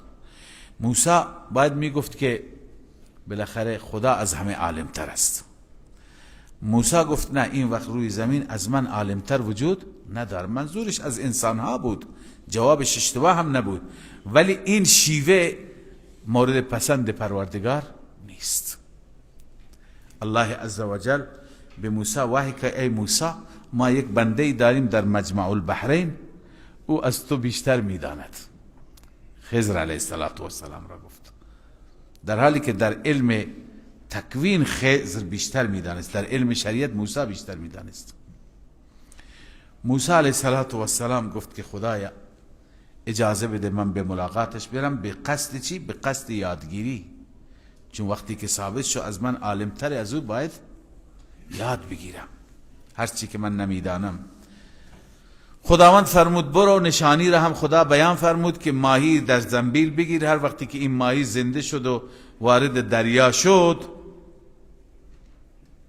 و سوراخی درست کرد، اونجا محل اون مرد هست، اون فرد هست، اونجا بگرد.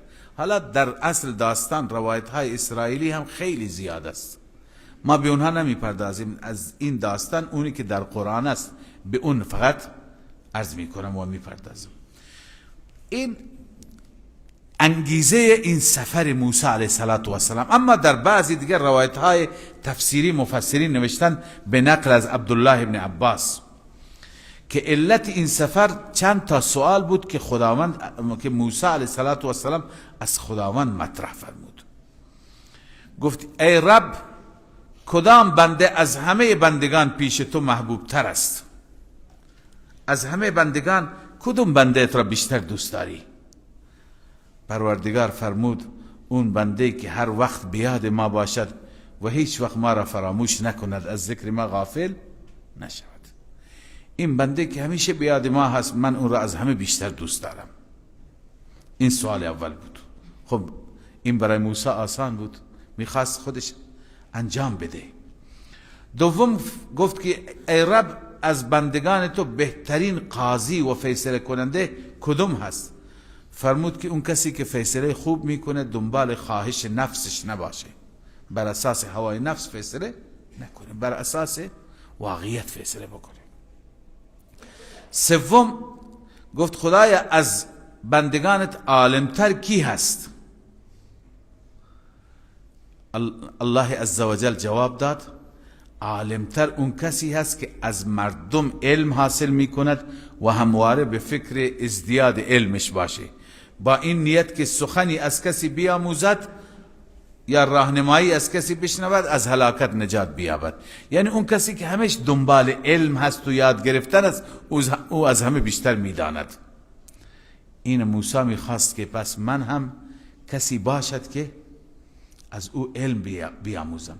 لذا بعدا گفت یا رب اگر از بندگانت کسی عالم هست که من میتونم از او یاد بگیرم، من راهنمایی کن. خداوند راهنماییش کرد، برو به طرف مجمع البحرین. بالاخره موسی علیه السلام حرکت کرد.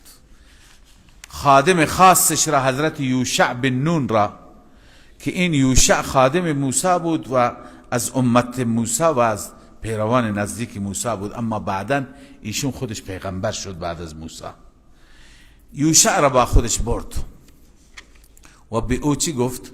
گفت که ما میریم مجمع البحرین، اونجا با مردی ملاقات میکنیم و بالاخره شما با ما همراه باش. و اذ قال موسی لفتا، زمانی که موسی به اون خادمش گفت، فتا به معنی جوان، اون خادم منظوره، گفت لا ابرح حتی ابلغ، همواره همینطور میروم تا برسم مجمع البحرین، به مجمع بحرین.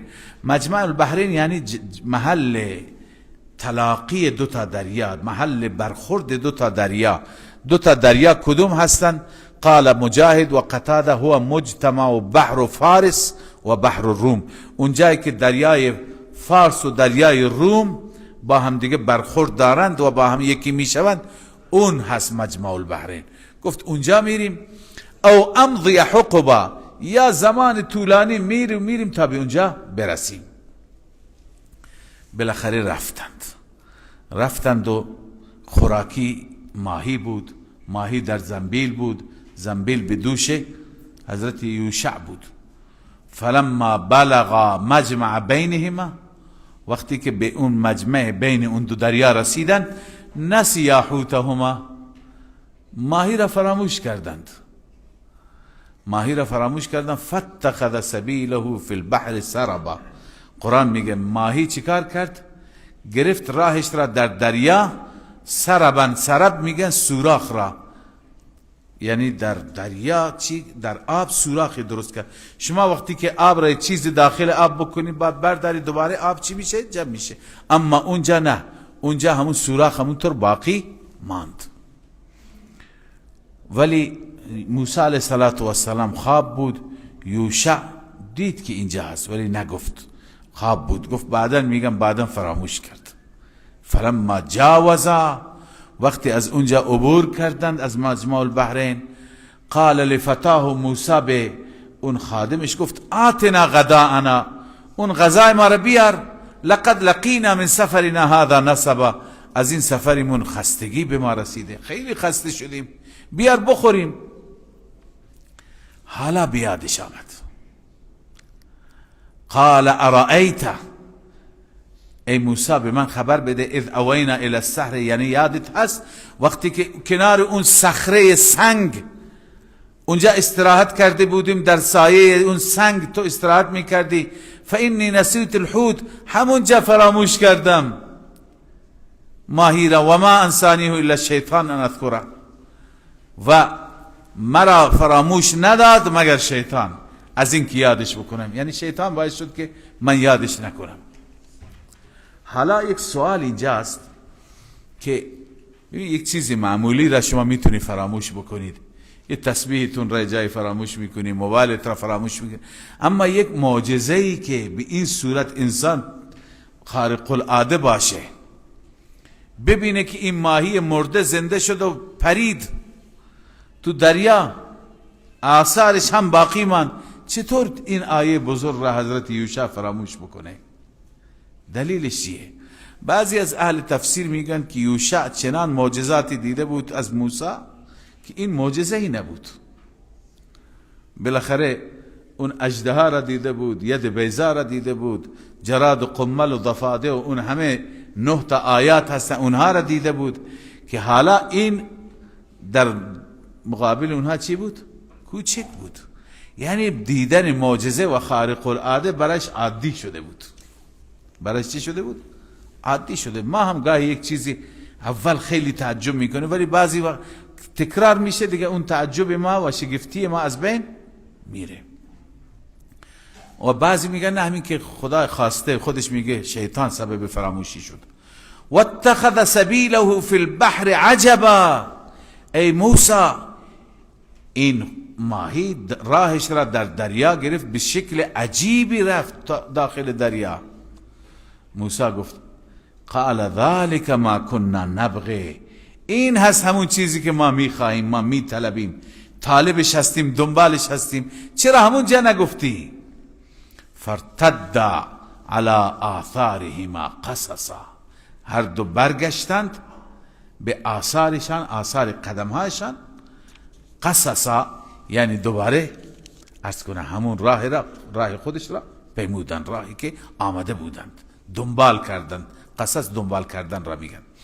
فوجد عبدا من عبادنا، اونجا یافتم بنده ای از بندگان ما را، یعنی حضرت خضر، که آتیناه رحمتا من عندنا، به او رحمت ویژه‌ای ما داده بودیم از جانب خودمون.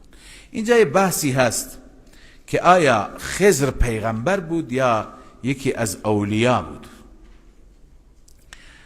بسیاری معتقدن، مثلا صوفیا میگویند که خضر پیغمبر نبود، ولی از اولیاء بود، ولی بود از اولیاء. اما بسیاری معتقدن که نه، خضر پیغمبر بود. جمهور معتقدن که خضر پیغمبر بود. کجا آمده پیغمبر؟ ببین این کلماتی که برای خضر آمده در سوره هود نگاه بکنید، برای نوح همین کلمات آمده، برای صالح هم همین کلمات آمده. اینجا خدا چی میفرماید؟ آتیناه رحمتا من عندنا، به اون خضر رحمت ویژه‌ای از طرف خودمون دادیم. منظور از این رحمت چیه؟ نبوت است، یعنی نبوت بهش داده بودیم. اونجا حضرت نوح میگه قال یا قوم ارأیتم ان كنت على بینة من ربی و آتانی منه رحمتا.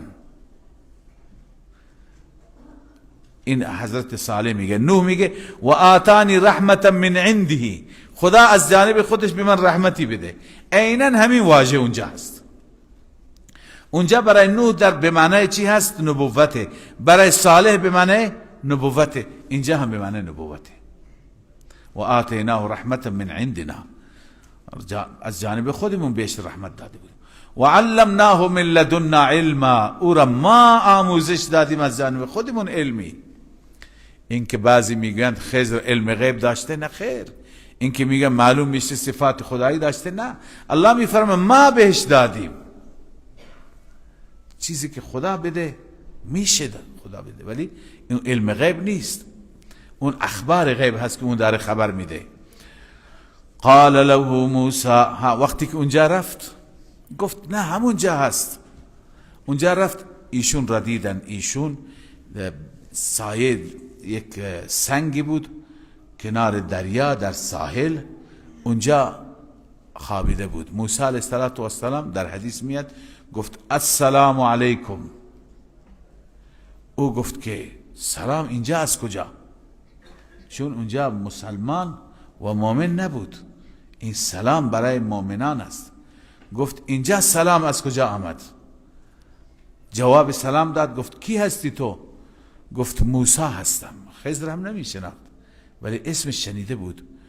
گفت که موسی بنی اسرائیل هستی؟ گفت بله. خوش آمد گفت و ازش پذیرایی کرد.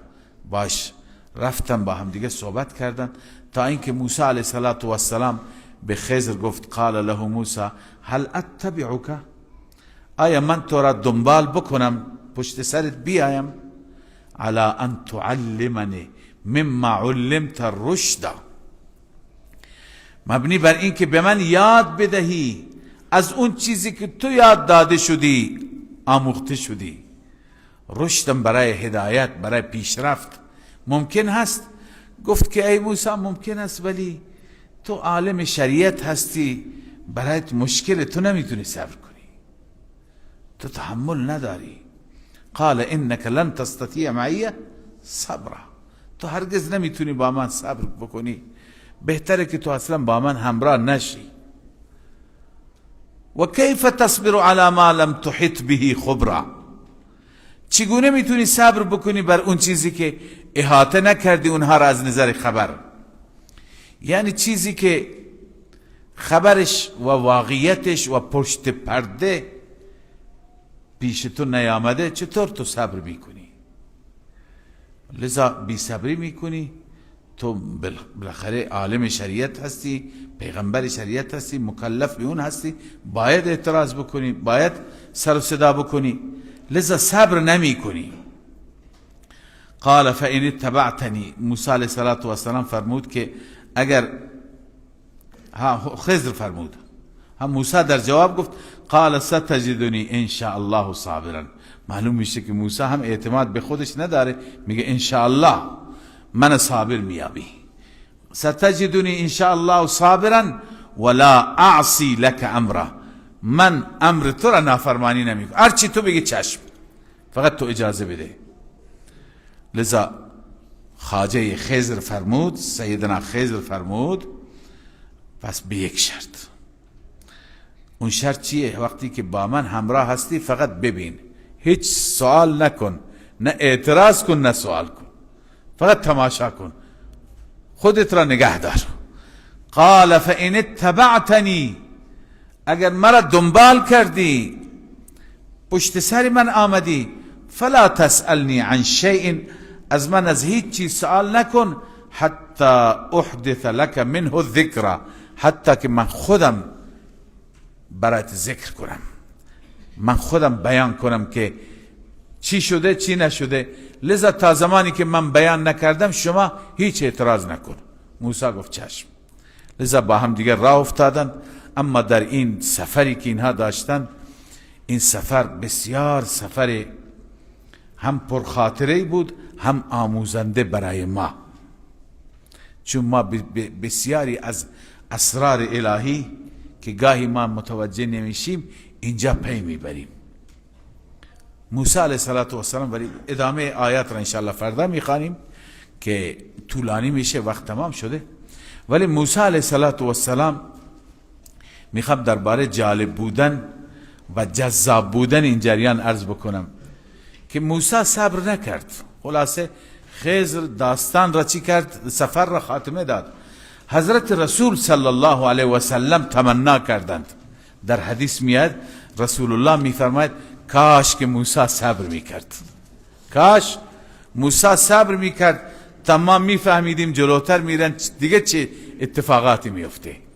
یعنی اینقدر این موضوع جذابیت داره که رسول الله هم میگه کاش موسی صبر میکرد. انشاءالله اصل اون نکاتی که باید از این داستان بگیریم، ما هر داستانی نکته باید بگیریم، درس بگیریم اونها را فردا انشاءالله. الحمد لله رب العالمين والصلاة والسلام على أشرف الأنبياء والمرسلين وعلى آله وصحبه أجمعين. لا إله إلا الله وحده لا شريك له، له الملك وله الحمد وهو على كل شيء قدير. يا رب لك الحمد كما ينبغي لجلال وجهك وعظيم سلطانك. يا رب صل وسلم دائما أبدا على نبيك خير الخلق كلهم. ربنا وآتنا ما وعدتنا على رسلك ولا تخزنا يوم القيامة إنك لا تخلف الميعاد. إله العالمین یا رب العالمین آنچه که با رسولت وعده فرمودی درباره ما پروردگارا به ما عنایت بفرما. ما بندگان مؤمن تو هستیم، مسلمانیم، کلمه گو هستیم. پروردگارا ما را اون وعده ها را محقق بفرما. به ما بده بهشت بده، به ما جنات فردوس بده، رضایت خودت را بده. ولا تخزنا یوم القیامه، روز قیامت ما را رسوا نکن. اله العالمین ما را شرمسار نفرما. پروردگارا به اعمال ننگین ما نگاه نکن. تو فضل بفرما، جود بفرما. تو صفاتت ما را امیدوار میکنه. تو ذا الفضل العظیم هستی. تو غافر الذنب و قابل التوب هستی. پروردگار گناهان ما را ببخش، توبه های ما را قبول بگردان و توبه های ما را نسوع بگردان. ای مولا این رمضان را رمضان تغییر ما بگردان، رمضان اصلاح ما بگردان، رمضانی بگردان که بعد از رمضان نسبت به قبل از رمضان هم ایمان ما کامل بشه، هم تقوای ما کامل بشه، هم عمل صالحی داشته باشیم. پروردگار بر ما لطف بفرما. ما بندگان ضعیف تو هستیم. در دنیا هم خو گرفتیم با نعمتهای تو، عادت کردیم با نعمتهای تو. در آخرت هم نعمتهایت را شامل حال ما بگردان. پروردگار مشکلات ما را و مشکلات همه عزیزان ما را در این کشور و در کشورهای دیگه حل بفرما. اله العالمین بر مظلومین رحم بفرما. مظلومین هر جا باشند، چه در فلسطین باشند، چه در ایران باشند، چه جای دیگه باشند، بر اونها لطف بفرما، رحم بفرما. و اله العالمین راه فرج را و راه گشادگی را پیدا بفرما. خاتمه همه ما را با ایمان بگردان، آخرت ما را آباد بفرما. از ما قبول بفرما این نشستن عزیزان را که طولانی می نشینند و کلام تو را گوش می کنند. پروردگارا این را در باقیات صالحات همه ما بنویس و همه ما را اجر و پاداش عنایت بفرما و توفیق حق قرآن و عمل به قرآن به همه ما نصیب بفرما. ربنا تقبل منا انك انت السميع العليم وتب علينا انك انت التواب الرحيم. آمين آمين برحمتك. صل على محمد.